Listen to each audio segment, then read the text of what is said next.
bars. He would play my other uncle who was all Broadway play. okay. This is what we got, and y'all know we do not want to be on camera, ashy, and Right. yeah. So Okay. Okay. yeah. So what's up? Living the dream. Doing all right? Oh yeah, living the dream. There ain't nothing wrong with that. You know how to play chess? Just a little bit. Just a little bit. Yeah, it's been a while. It's been a few years. All right. I believe white goes first. I believe white go first. Yeah, go ahead. Where you learn how to play chess at?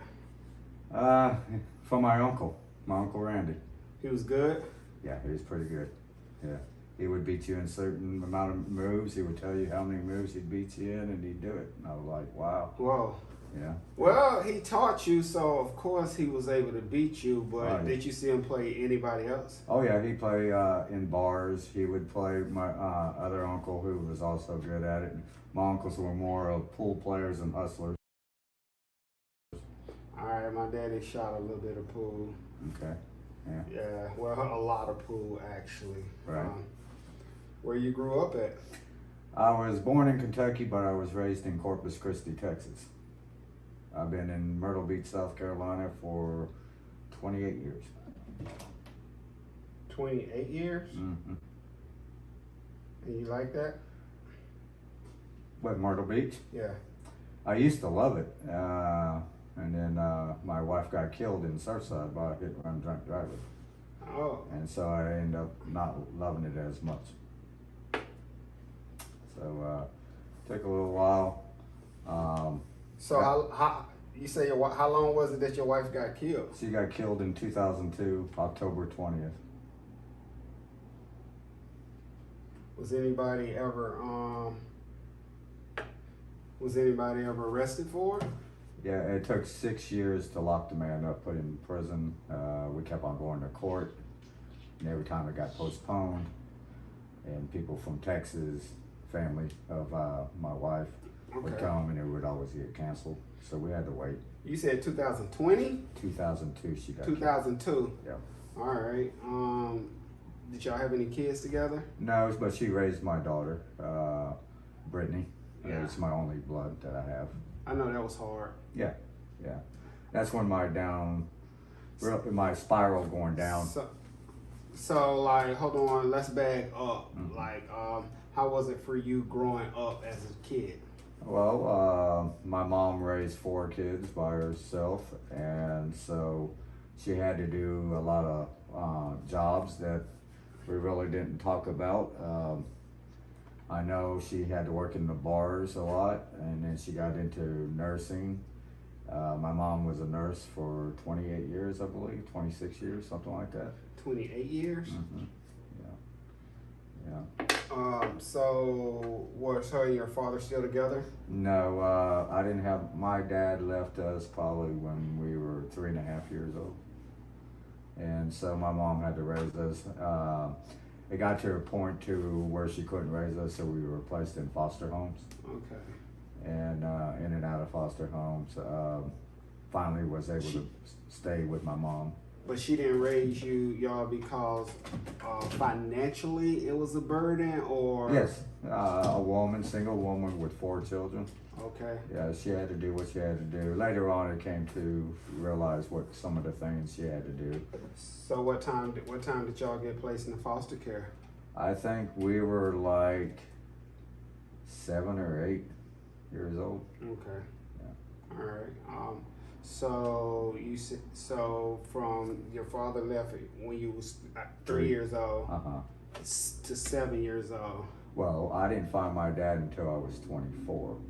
So my mom left my dad probably when we were 3.5. We were in Kentucky at the time, but she decided to go to Texas. And when we went to Texas was Corpus Christi, Texas. And so that's where I was basically raised. But I've been all over. I've been to, I was raised in Texas, did some time in Wisconsin growing up. Went to high school in Wisconsin. So you was placed in foster care at 7. 7 or 8, something When like did that. you? How long did you stay in foster care? Almost 2 years. And then after those 2 years, I ended up with my mom. My mom ended up working in bars. it's still 4 of y'all? All four of us. Okay. We were separated at one time in the foster home. My two oldest sisters went their way. Me and my twin were able to stay together. Okay. And as foster homes work out, they put you in places really just to put you in a house, a roof over your head. Our first foster homes was with Hispanics. They didn't know English. And so they were like, how are we going to take care of these people that can't speak our own language? We couldn't speak theirs. So we probably spent maybe less than a month there. And then we ended up in another foster home together. I don't know what happened to my sister. Were any of y'all mistreated in foster home? No, as a kid, I was molested and raped. While you was in foster care? No, out of foster. Oh, you was out of foster care. You back at home now? Right. Okay, so do you who was it? It was a friend of my oldest sister. Supposedly he was going to be a minister or a pastor. That's what he wanted to do. Okay. That was the first time. And I think I want to say 10. Okay. And then later on, as we were living in Texas, we lived in Belton, Texas and Temple, Texas. I don't know if you ever heard of it. No, I haven't. So, so he did it one time? no, he did it a couple times behind the shed. Why didn't you tell anyone? I was scared. I was intimidated being a young boy and him a lot older. I didn't know what he would do. It's scary because Yeah. was the town you stayed in small? Yes. So it was apparent that you would have to run it to him again. Probably. Being my friend of my sister and me being a scared boy, you know. Little boy. Yeah, little boy. Innocent boy. Innocent boy. And so that fear, you don't know if he's gonna do something worse than what he did. Or he never threatened. He just said be quiet. So to this day, have you ever told anyone? Oh yes. You did? Yes. Any family?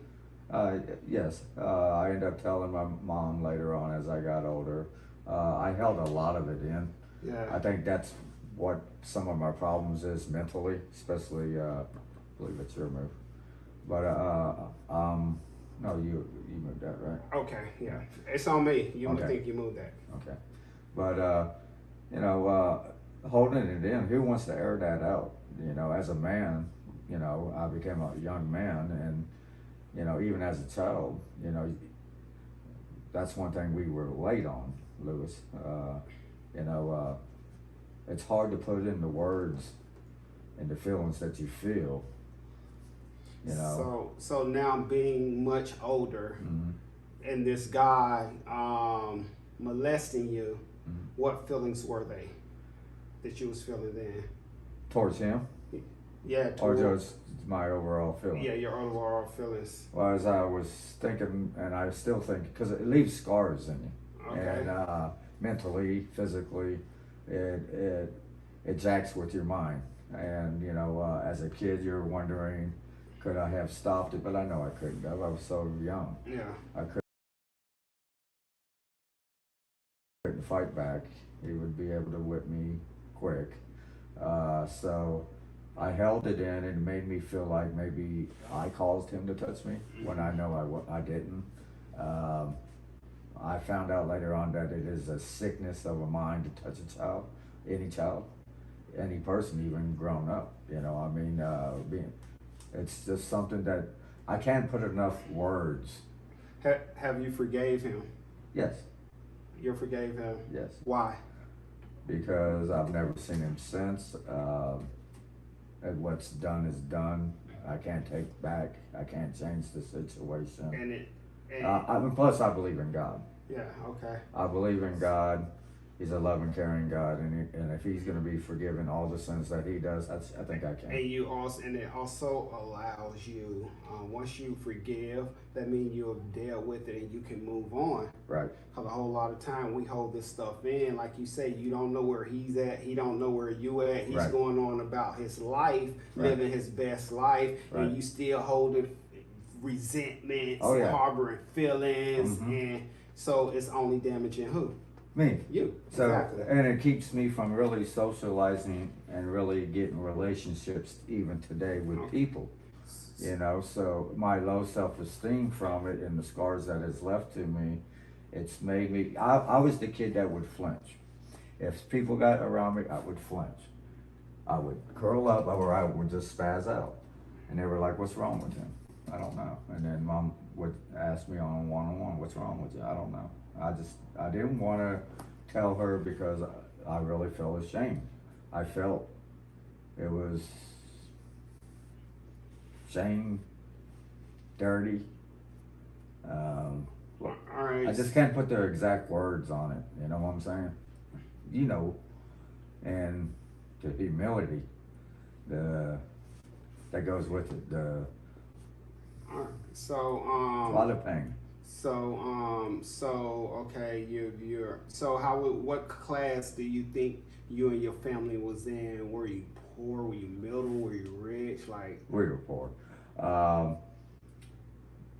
Our household was hand-me-down clothing, Goodwill store, Salvation Army, in and out of schools. I never got to finish school. what grade did you finish in? 10th. Okay, go.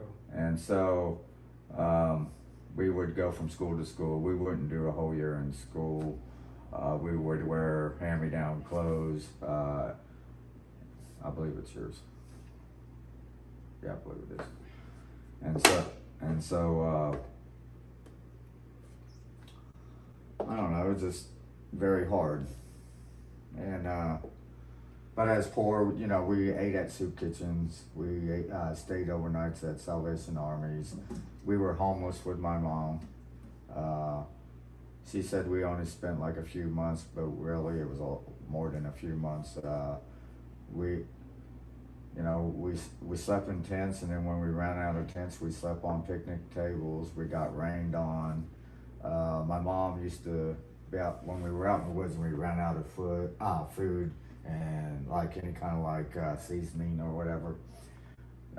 It got to the point where she would find a mineral rock, boil it. A mineral rock? Mineral Okay. rock, and we would just drink that to survive. Just the water with a rock in it. She would boil it and boil it and boil it. She would put grass, whatever she could add, and we would drink the water from the rock. Did it make y'all sick or Oh yeah, anything? it made us sick. I broke out, and I believe it was hepatitis B. I had turned yellow. My sisters didn't, for some reason. I don't know why they didn't get sick. We would, to eat real food, we would rip off campsites, us kids. Okay. And then if we couldn't do that, we would go and walk to the stores and shop with, you know, and we would candy bars, hot dogs, potted meat, you know, whatever we could grab, you know, just to eat. Okay, so growing up poor, Mm-hmm. do you think it taught you anything? I believe that, yeah, it's taught me many things. I'm grateful for what I have. I don't have a lot. I've lived homeless. I've lived homeless even as grown up. So,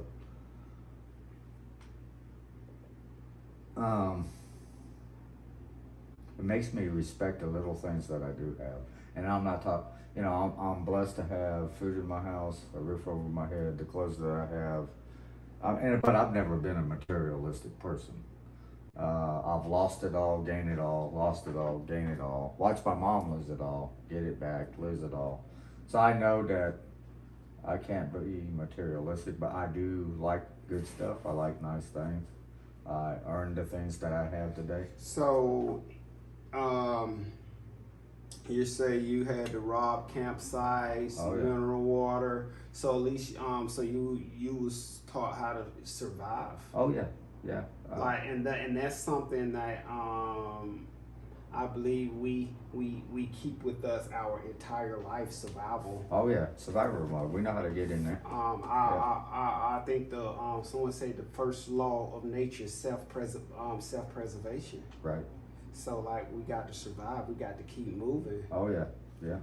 So now that how long was it that y'all was with your mother When once we- you got out of foster care? For the let's see, my sisters Shelly and Jeannie. Well, let's go with my older sister first. She left at 13. Shelly and Jeannie, I believe Jeannie was 14. Shelly might have been 15 or even younger. I can't remember. I know they left early. I stayed with my mom till I was 19 years old. Okay. And then I ended up getting a brother. I was raised with all girls. I have a twin sister. My middle sister, I was telling you before, she passed away. She overdosed on a speedball. I wish and I pray every night that I wish she would have found recovery, you know? Yeah. And it just wasn't meant to be that way. But we've had a hard life, but don't we all? Yeah. So you got this hard life. Did you have a lot of friends? No, like I said, we didn't stick around long enough to really have it. Yeah. So, Well, you didn't stick around long enough to have friends? no, like I said, we would always move. My mom raising 4 kids and then many boyfriends, many boyfriends. You know, and it got to the point we would scare the boyfriends. You know, you're gonna be our dad. They would run. You know, but we never got to have friends really. We weren't gonna be there long enough, so why make friends, right? Right. So, but I'm blessed to have recovery. I'm blessed to where I'm at. Okay. So you leave at 19, and what did you do? You done dropped out of school. Mm-hmm. Yeah. You done you know a little bit about survival. Right. You done been molested, Mm-hmm. so you still holding this secret. Mm-hmm. What did you do after you left? After you left home at 19? Well, at 19, I met a girl, and she became the biological mother of my daughter. She's never really wanted to be a mother. I ran where she ran. She was already pregnant, but I knew her before she got pregnant, and so I watched her kid, which was not mine, be born. And then I ended up getting with her, and then she ended up getting pregnant. And so y'all had a baby together? Mhm. Okay. That's my daughter, Brittany. Okay. And so it was really rocky. At that age, drinking, partying, but Both of y'all, or just you? we were both getting high, we were drinking. Can we go back a little bit further though to the drug using, how it started? Okay. So the first time I ever did drugs or drank was with my mother. My mom is the first one that popped a beer with me. First time I ever smoked weed. She's the one that taught me how to roll. She is the first woman I seen shoot up. She is the first one that got with a man that made old-fashioned bathtub crank. I don't know if you ever heard of it, but bathtub crank. We would get out of school when we were going to school, and we couldn't even go in the house because it stunk so bad and the vapors were so strong. We would have to play outside. But, you know, again, that's how I started. You know, but I had aunts that got high, uncles that got high. So my role models were party all night, rock and roll, sex, you know, we seen and heard sex at a very young age. I don't know really about my sisters, what all they know. I heard tits and pieces of it, but I was more of the runaway kid.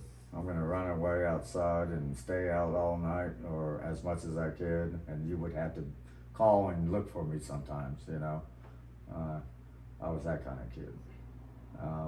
But So you take your first drink, rolling. So when you get into the relationship, do you think your first relationship? Do you think you have a habit? oh yeah, right off the bat, I knew it was. You knew going in, Oh yeah, and she did too. and you knew that going in too. Oh yeah, yeah, yeah. So she got this. So she's pregnant, and then you get her. So y'all got 2 kids, Right. and both of y'all got habits. Yeah, we both have habits. How did that work out for you? Oh, very toxic. A lot of arguing and fighting. When my daughter was born, and she wanted me to work, and so the longest time I would not go get a job because I did not trust her with my daughter. You know, she's cheated on me before. I don't blame her. I was drunk and intoxicated a lot. I was very angry. I carried my molestation over into the relationship. I carried over the problems I had with my family into my relationship. And then how long did you?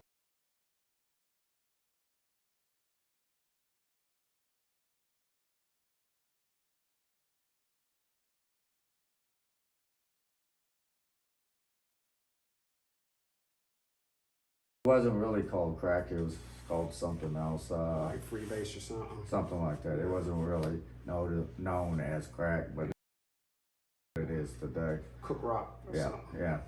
And so I was off to the races. I was like, wow, never felt like this. So do you remember the first time you smoked crack? Yeah.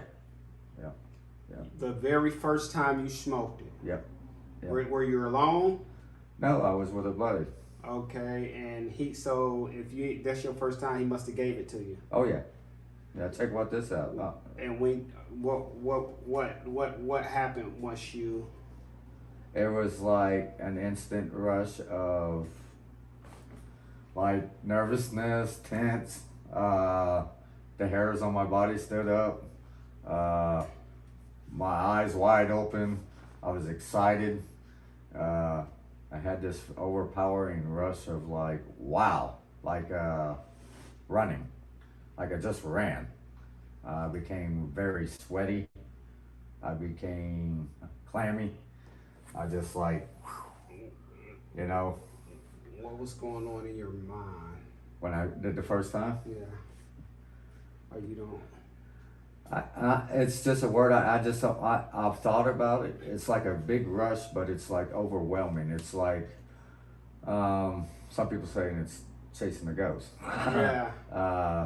And it was like, I don't know, it's just, I've done cocaine by snorting and licking it and drinking it, mixed with. But this was different. This was just like, wow. Did you knew the first time that you smoked crack in 1987 that you was gonna smoke it again?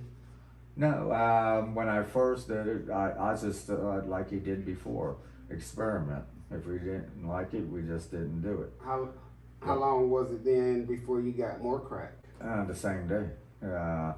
We were like, we put a little bit of cocaine powder in our mouth and on our lips and on our gums. And we were licking it and going, might have to try that some more. And I wasn't very good at it. I burnt the hell out of my lip. Yeah. And I had a big old burn mark right here, my first time. It chapped my lip, burned my lip, and you know. Where you smoked on the other side. Well, I was introduced to put a boot on it. Oh yeah. Okay. Yeah. So, yeah. Okay. Yeah. Yeah. So Yeah. So from that day forward in 1987, how far? Where were you at financially at that time? During that time, like, did you have a house, car, money, job, and all that? No, like I was saying, I didn't trust the mother of my daughter after she said she didn't want to be a mom. So you got 2 kids, you don't want to be a mom, so I have to make the decision because all you want to do is party, drink, do drugs. And when I see the kids been born, it touched me in my heart. And so I was like, so we're fucking up here, we're screwing up here, we got to do something. And so when I kept hearing that she didn't want to be a mother, I decided to call the biological father. So I gave a call to the biological father and said, this is what happened. She doesn't want to be a mother, so I'm going to give you your kid. So you gave him the kid. Mm-hmm. Okay, now back to the original question. Where were you financially before you was still poor? Still poor. Never but been. You was surviving. Surviving. We were living week to week, day to day. So now you got a habit now. Oh yeah. Now you got a crack habit. Oh yeah. Yeah. How did your life go for the next 10 years? The next 10 years? The next 10 years. 87 to 97. It was, well, I went to prison for 2 years. 2 years? What you go to prison for? A little for? over 2 years. Assault. Was it drug related? No. It was, I beat 3 Hispanic guys with a baseball bat on top of their heads. And it was blood everywhere. And you went to jail for 2 years? Yeah. Okay. Like, how was you affording crack? Well, affording crack was I would go with friends that were like, we would rip off. Do what you had to do. We would steal. We would shoplift. We would boost. I would break into cars. I could pickpocket. I could rob the old lady or rob the man. I'm the guy, what it says, I'm going to rip you off and help you look for it. Oh. I'm that type of guy. Yeah. I'm the guy that's saying, I just ripped you off, but it's sitting in my pocket. So you're going to steal from me. When I notice it, you're going to help me look for it, but right. You got it. It's in my pocket. Yeah, I'm that guy. So, yeah. So do you think there was a down, were you clean from crack but at any time? I know you are now. Oh yeah. But at any time? I could go weeks, I can go months. But all of a sudden, drinking wasn't enough. Smoking pot wasn't enough. I've never been a downer type of guy. I got burnt out quick on it. I needed something to get me up, jack me up, because I've always been a worker. I've always done something with my hands. I've always been busy. I've never been one of these type of guys. I'm a speed guy. I'm a upper guy. I'm a jack me up guy. Okay, so when did you realize that you had a problem? Well, let's see. I knew I had a problem after I knew that I heard people, but I didn't accept it. When people were saying, David, there's something wrong with you. You look like shit. What's wrong with your lips? Why are you losing so much weight? Why is your face sunken in? Why are you dirty? Oh yeah. Were you homeless? Yes. Where were you staying? Mark Grissom Parkway. Off of Mark Grissom. Yeah. In the woods? Oh yeah. It's before Street Reach and before the gas station. As we were driving, I was pointing out to the woods. Yeah. So you and you was comfortable with that? Yeah, it became a lifestyle. I had friends that were drunks and users. I gave all hope. I lost hope, really, not just because I was molested, but the build up of the life that was dealt to me. I kept it like an excuse. I lived a shitty life. I was poor. They were all excuses. I could have got myself out of there. But I chose to hold my wife's death. I chose to hold the molestation. I hold my mom accountable. I was so busy blaming other people for my problems that you wasn't taking and I wasn't taking responsible for mine. So do you think you can blame other people for your problems so long where you become the problem?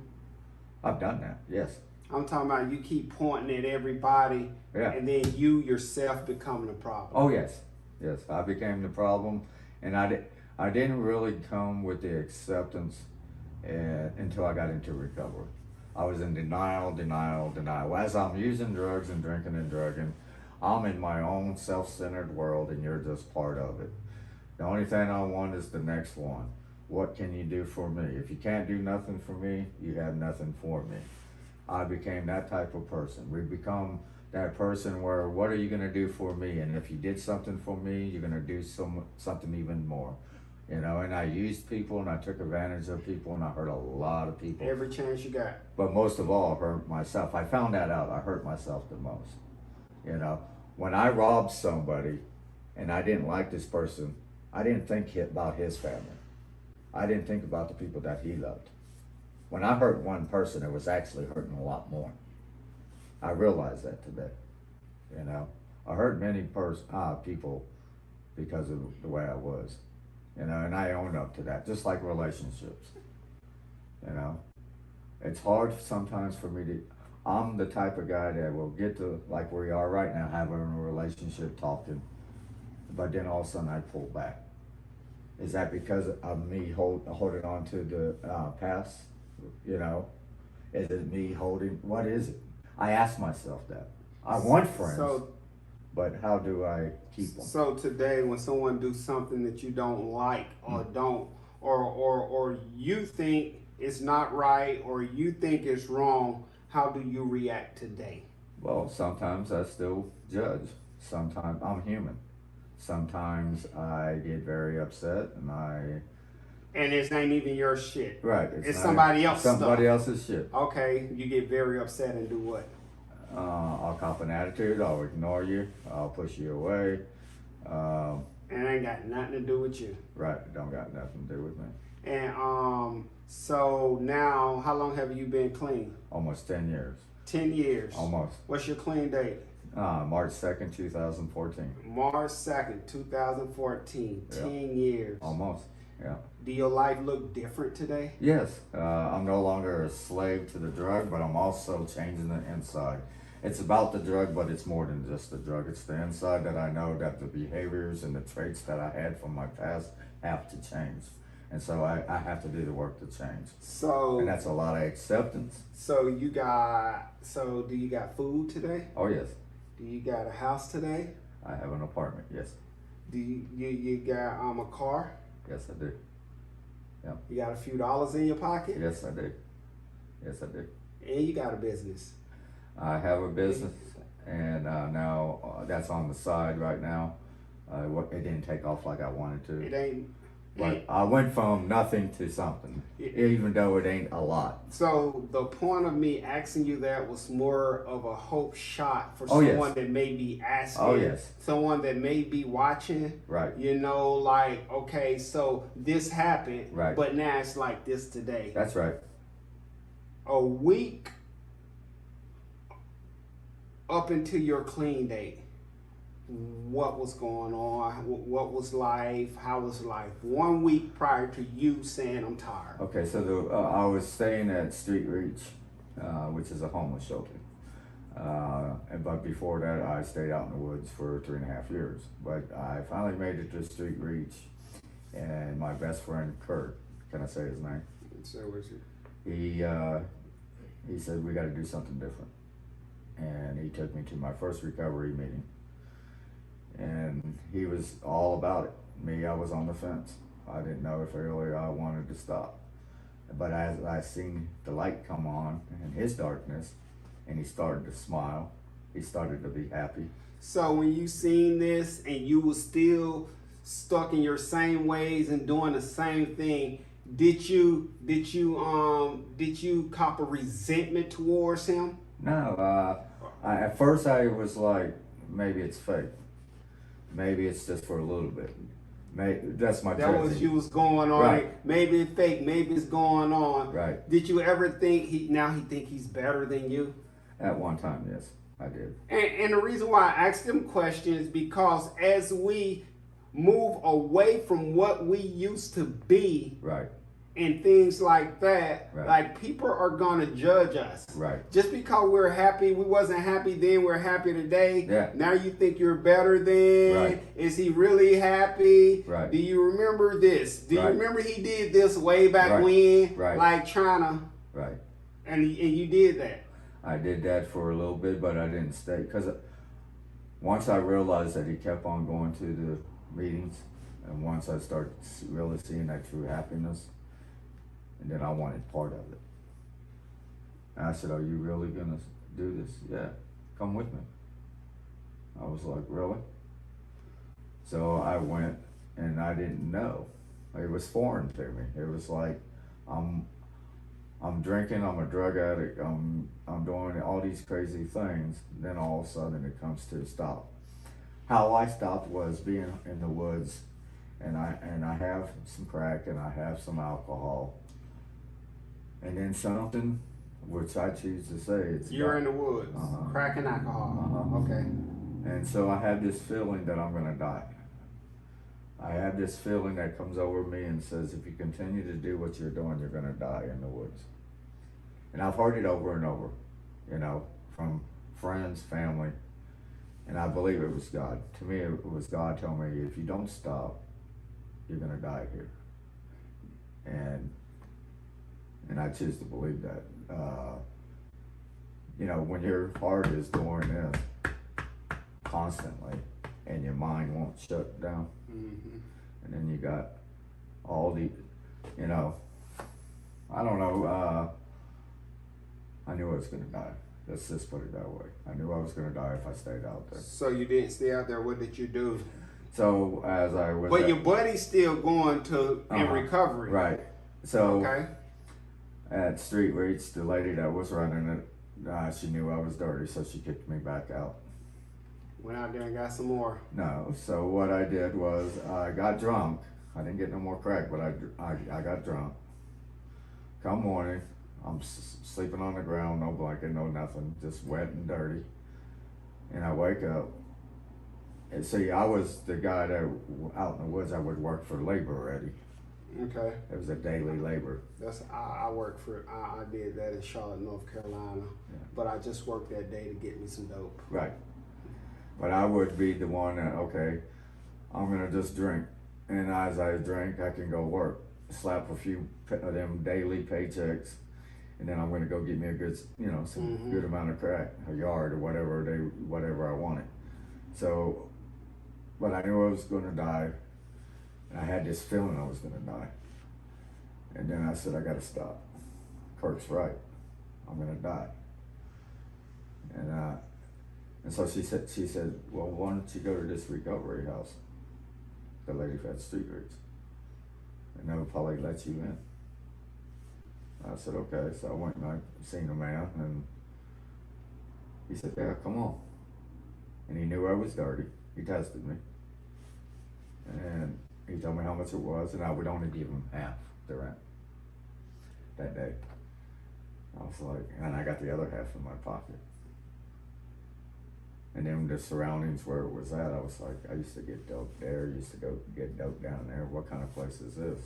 He goes, it doesn't matter about the surroundings. Do you want help or not? And I was like, yeah. And I know you got more money. I was like, yeah, I do. And I gave him the rest of the rent money. He left me broke. But it's a blessing in disguise, man. Even Kurt, to this day, is surprised that I've stuck around this long. Where's Kurt now? Kurt is diagnosed with cirrhosis of the liver, and so. Well, he's still. He's using. Okay. Once he got diagnosed with a deadly, and he's in bad shape, and so. He's still around here somewhere. He's in Mullins. Okay. So. He's gonna die, and he's starting to turn yellow. He's starting to get the patches from the liver failing him. That's come from drinking? Drinking and drugging. If me and you are friends and we're in recovery for 5 years and we're good friends, and I go back out and you see me, would you just walk right past me if you know what I'm using? No. What I would do is I'd probably hug you and say, wish you the best. I wish you'd come back. Would you buy me some food? I would buy you food, but I would not give you no money. I would buy you food. I'm the type of guy, even when I was using, I'd give you my shirt off my back. There was a guy that was dying of AIDS, and everybody picked on him. And he would come and say, David, they're picking on me. I'm so cold. Well, take my jacket off. Here you go. You can have it. You're a good man, David. I'm that guy. And the reason why I asked that question, because I've saw it where like, oh, they just cut them off. Like you see them, like I can't deal, I can't go around, I can't even see, like they're like it's a plague now. No, because see, I look at it this way. The disease that we have is not impressed with the time that we have or the work that we do. It could be us. It could be you and I. We can go back out. We can make that decision. We can make that choice. I don't even know where it was. So, it's on you. So, it's very important to me that everybody is the same in my book. We all have a different story to tell, but if you use, that could be me too. Yeah, I'm just one decision away, just like the next person is, right? One decision. So I think it's a lot of decisions I can make before going to get the next one. I think like I can make a meeting, I could call somebody, I can pray, I can read my literature, I can go knock on somebody's door and talk to them. Like, I think it's a whole lot of decisions. But that is a decision. Like if I can, I think that could be. I've seen where people going out and they get, like you said, pushed to the side, let go. I'm not that one. I saw someone that was in here and they went back out. I reached out to them, they wasn't ready. Reached out to them, they wasn't ready. Today they've been clean a couple years. That's right. Because we talk about attraction. Right. But then but we still. Yeah. It's not attractive for you to look down on me. Right. It's not attractive for you to run and you didn't help me, but you're gonna run and say you saw me, and that's not attraction. Right. Like attraction, and plus you're already clean. I need that for that person that's out there using. Mm-hmm. I need for them to see the attraction and be like, yo, I want that. Right. I'm gonna ask him, how did you do that? Right. And I'm never too busy to say, look, first I got clean. Right. First I got clean. I stopped using drugs. That's right. Well, how did you get clean? Well, it's several ways that I've been gotten clean. Right. I've gotten clean through a detox facility. I went to a recovery place. I've got clean in jail. It's a couple places I've got that. I walked them through exactly what worked for me. Right. Now that it may not work for them in that order. Right. But the first thing we do is stop using and get clean. That's right. That's the first thing. That's right. And if I can help them do that, and during that time, maybe you see what I'm saying. That's attraction. Right. Kurt tells me, the one that got me into recovery, because he is the one that got me into recovery. He's the one that planted the seed. He's the one that I did my first meeting. He's the first one I read literature. I give a lot of credit to Kurt, even though he's fallen down. And he chose to go back out. I go see this man knowing that he's not dying, and I go see him, but he respects my recovery. He ain't gonna be all tore up and drunk and drugging in front of me. If he was, could you still sit and talk to him? Yes, because I have enough time and enough tools and enough information and enough people that I can call, that I have a sponsor that I call and say, hey, I'm gonna go see him. Would you have done that in early recovery? Go see him? Yeah. And you knew what it may be? Do you think you had enough? No, I think I was too scared. Because see, my first couple of years, I still had that fear. What, so with 10 years clean, how are your relationships with your family? There's, not much there. I've reached out. I've talked to my daughter. I believe she's one like us, but I don't think she's ready to admit it. But my twin, you know, just celebrated 55 years. Yeah, being 55 years old. I've celebrated our birthday probably 14 times out of our 55 years. So, and the reason why I asked you that question is because a lot of cause sometimes when I first decided that I wanted to be clean, Right, I thought when I got back everything I've lost gonna be the family, the house, the right, car. I thought I'll get all that stuff back. right. And you're sitting here telling me with 10 years clean, you still ain't got that back. No, I'm not. And I'm trying. I've talked to my mother. I no longer judge my mother. I apologize to my mother. Um, it's not her fault, it's mine. As I got older, now being a kid's a different thing. You're supposed to take care of your kids when they're young. Okay. But as you get older, you remove yourself from situations.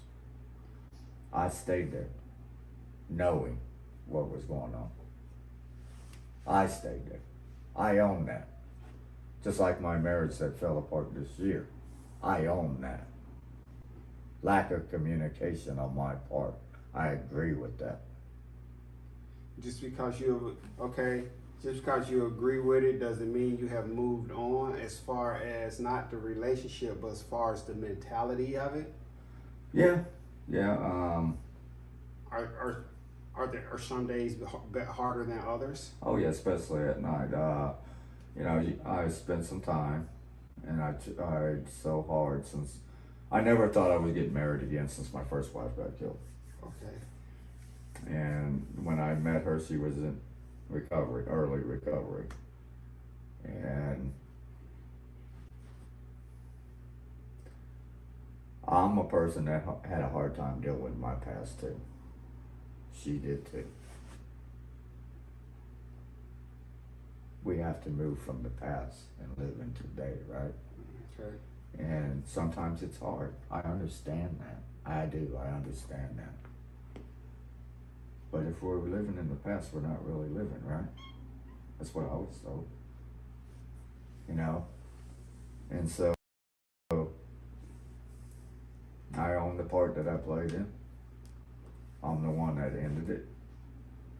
I'm the one that didn't want to hear it time after time using the same thing because I felt that you only can hold on to it so long. That was then, we are now. It ain't me that did the things to you. You got to give me a chance, right? You know? And I gave her a chance, and she gave me a chance, but I think it was married for the wrong reasons. I think it was she wanted to leave the recovery house. She didn't want to be there. But I don't know. It never came to really telling me, you know, I got to the point where I was begging for love and I shouldn't have to beg. If I show you and I tell you and I prove it, but do I have to continue to beg? But do you want to be in a relationship? I want to be in a relationship that it's 50-50. We match each other. We're on the same page. Okay. We're on the same page. So you're saying they got to be in recovery? No, they don't have to be in recovery, but they have to be clean. Can they drink socially? Not for me. So you want them in recovery? Well, Yes. right now, because I'm only, they say when I say I'm only 10, I used more than 10 years. That's why I say I'm only 10 years, going on 10 years clean. To me, I did a lot more time using than I have been clean, right? So when I say only, even though they say only, that's a lot. Yeah. I heard that you don't really truly recover until you were clean more than you used. You know what I mean? If I used 30 years, Mm-hmm. you know, and I'm only got 10 years, but I don't fully recover. No one does. Some people believe that, and I don't believe it. I don't believe you fully recover. I believe that we have a disease that's with us for the rest of our life, and we only can arrest it one day at a time. And that's what it is. We can only arrest it daily, surrender daily. So, so if you was gonna get somebody that's struggling, need two. If you're gonna get someone that's struggling in a relationship, could you look at that camera for me? If you was gonna give somebody that's struggling in a relationship, what would you tell them? If you're struggling in a relationship,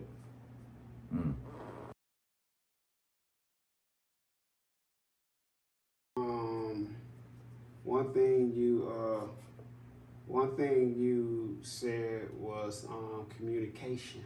mm-hmm. Communication is key to any relationship. Right. We ain't necessarily gotta be sleeping together, or Right. I mean, that's in a job, Right. marriage, anywhere. Communication. Right. I had a situation with someone recently where where we didn't talk to one another for a couple months. Right. Communication. Right. It was communication. Right. And yeah, so I stopped really the communication because the person would not let go of the past. And if you're always going to reverse yourself to the past and use that as an excuse, so it becomes beating a dead horse. I'm not the person that made you be that way. So somehow, some way, you got to give me an opportunity to not be on that page of the people that hurt you from your past. So now, but you've been hurt in your past. How Yeah. you know it's not yours? How you know it's not you? How you know it's not you? Right. And I've asked. Is it me? If I'm being short with you, let me know.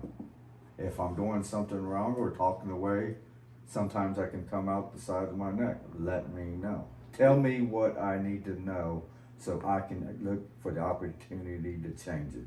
Because a whole lot of times, like, we playing that blame game, Right. and we're trying to look at somebody, and the reason why we get mad at people because they doing something that that we don't like. Right. Right. And it ain't even got to be our stuff. Right. Like, but sometimes I just got to look within myself and be like, why am I judging? Right. Why am I talking about this person like this? Why can't I just go up and have a conversation or communicate? Mm-hmm. And once I answer all them questions, I figure out, gosh, mm-hmm. I'm really the problem. Right. And it's hard for me to admit when I'm wrong. Oh, yeah. It's hard. It's hard to admit when I'm wrong. Well, it's not as hard now because we come to get acceptance, even though we feel we are human beings, and that we do screw up, we make bad choices, we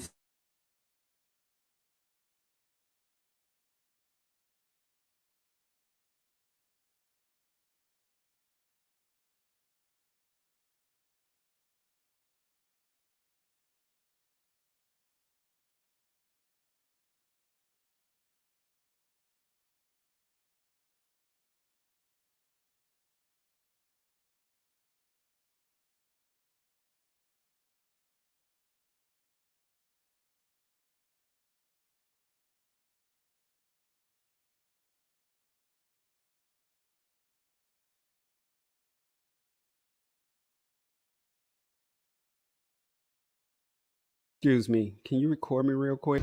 I said, can you please record me real quick? Get somebody else to do it. Ain't no days off.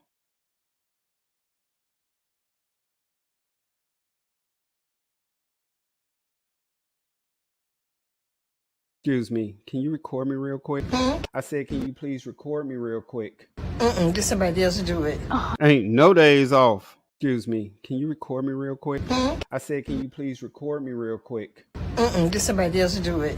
Ain't no days off. Excuse me, can you record me real quick? I said, can you please record me real quick? Get somebody else to do it. Ain't no days off. Excuse me, can you record me real quick? I said, can you please record me real quick? Get somebody else to do it. Ain't no days off. Excuse me, can you record me real quick? I said, can you please record me real quick?